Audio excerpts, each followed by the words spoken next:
that you look. You're shaking my tell him that you want me. Tell him that you want me. Cool. I'm just trying to be cool. It's all because of you. In an interview with The Guardian, Thomas Mars famously stated that, "I think it's a universal rule that in a world full of tension, the thing you create goes the opposite way." Thomas Mars' voice does just that. It is the true compass and leading instrument of Phoenix's music. His voice draws you in to try to sell you the appeal of his oscillated vocals, delivering a message that is carefully paced and silhouetted by his love-centric lyrics. He is precise, passionate, and begs that you let the music draw you away from your pliable reality. Phoenix has been one of my all-time favorite bands for as long as I can remember, with my first exposure to the band being Wolfgang Amadeus. Welcome guys to this video on a guide to Thomas Mars of Phoenix, one of my all-time favorite frontmen, just because of his personality, of who he is, and just how well he really presents himself. I think you will be very fascinated by his background and some of the things that he has to say about the impact of music in his life. Thomas Pablo Croquet, otherwise known as Thomas Mars, was born on November 21st, 1976, and he was born in Versailles, France. Mars is someone who is the definition of dedicating your life to music. The frontman just clearly gives off the impression that he is a music veteran. Growing up, he was heavily influenced by an uncle to learn how to speak English. With that stepping stone, Mars then tried his hand at music at a very early age. At the age of 10, Thomas practically started the project that is Phoenix today. In an interview with the Creative Dependent magazine, Mars goes on to state, "We were really about 10 years old when we started doing things. Apart from bartending, music is the only thing I know how to do. I destroyed every single other option that would lead me to any other potential career than music. I made it a point right from the start. If anything was a distraction, even if it was only a small outside interest, I would shut it down." Since the beginning, Thomas has unconditionally expended plenty of passion, dedication, and risk on getting it right. But you have to respect that kind of risk taking, especially when it comes to the music industry.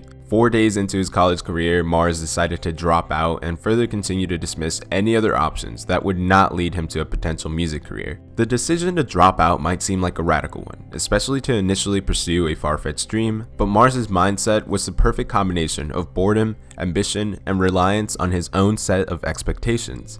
Phoenix had really humble beginnings, and even from that starting point, Mars led the band through novice experiences. In the same interview with the Creative Independent, he elaborates on finding the initial group chemistry. "There was really no place for us to play live, so we focused on production and recording ourselves. That was tangible. We had an 8-track recorder that was exciting to experiment with. In the beginning, that kept us going. Eventually, you become addicted to rehearsing and playing live, even when there's no audience. There's this appeal that's so strong of hearing your own music being played loudly, that amplified kick, the sound itself. Just to hear anything being amplified is a feeling that's so strong. Imagining the sights and sounds of early Phoenix is what I imagine it feels like to watch the birth of a star. It seems far and faint, but not irrelevant." Despite year-long creative breaks to complete albums, every time Phoenix produces a new record, the alternative rock community responds. And with that, Mars maintains a reputation of being one of the most bracing frontmen in the music industry, along with being a master of shaping pop sensibility. With the release of United, Phoenix finally put themselves out there. The album was led by many influences and impressive instrumentals, trademarking the irresistible Phoenix synthesizer that serves as a watermark throughout all of the band's music. But Mars's role in United was silhouetted by his voice. His presence on the album was lean, ebullient, and sparky, making it known to the world that Phoenix was coming in with the expectation to make this work, to bring a little bit of France into New York. The last quote that I really wanted to borrow from the Creative Independent article is one that really captures how Thomas captures beauty through Phoenix. The frontman goes on to note, "As long as the spectrum stays as wide as possible, then art is fulfilling its function. As long as you see something that you've never seen before, it's working. The most important thing is that you're making something genuine. When I see a movie, I want to see something and feel something that I've never seen or felt before, and that can often be something quite simple. My interest is when I see something and I think, oh, that's a new perspective to me. I've never heard anyone tell a story like that before." The delight of getting to experience a new Phoenix album feels a lot like the sensation he just described. Each album is art fulfilling its function. In the United album, Thomas debuts Phoenix with garage rock inspired pacing and sparky vocals. In Alphabetical, he trades sprightly garage rock for something softer, subtler, and smoother. He then returns, and it's never been like that, with a redirected Phoenix sound, this time more laser focused and garnished with guttural grunts and an unfamiliar delivery. But the commercial success of the record eventually led Phoenix to their first Grammy. I have led you down this long-winded path to come to two main points, Bankrupt and Ti Amo.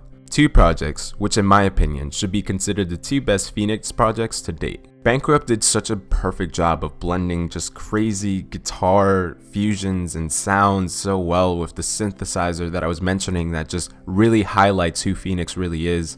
And for some reason, Thomas Mars' voice never gets old, even though he uses the same effect on his voice every single time, it feels like. And not only is Bankrupt a moment of where Thomas shines as far as his vocals, but also the band themselves did such a great job of capturing tracks that went so perfectly together. But the most recent album, Ti Amo, was such an emotional comeback in the midst of a lot of stuff going on. With Paris being on lockdown so many times because of all the terrorist threats that were going on at the time that the album was being written, it was very surprising for me to see that Phoenix came back with such a bright and loving album. And that just goes to show that Thomas is a man of his word. He wants you to feel the love, he wants you to understand the emotions that he's feeling, and if it can be something on a brighter note, then he'd be more than happy to exemplify that and to just embody that through Phoenix's music. And at this point of his career, I hope Phoenix never stops doing what they're doing. Thank you guys so much for watching this video. Make sure to like and subscribe if you are new to the channel. Leave a comment down below telling me who you would like me to talk about next. If you haven't already, make sure to check out my Patreon and all my other social media down in the description and follow me and just reach out to me. I'd love to talk more music with all of you guys. Thanks so much for watching, and I will see you in the next video. Count down unless you're juvenile, let's go. God bless you, miss somewhere.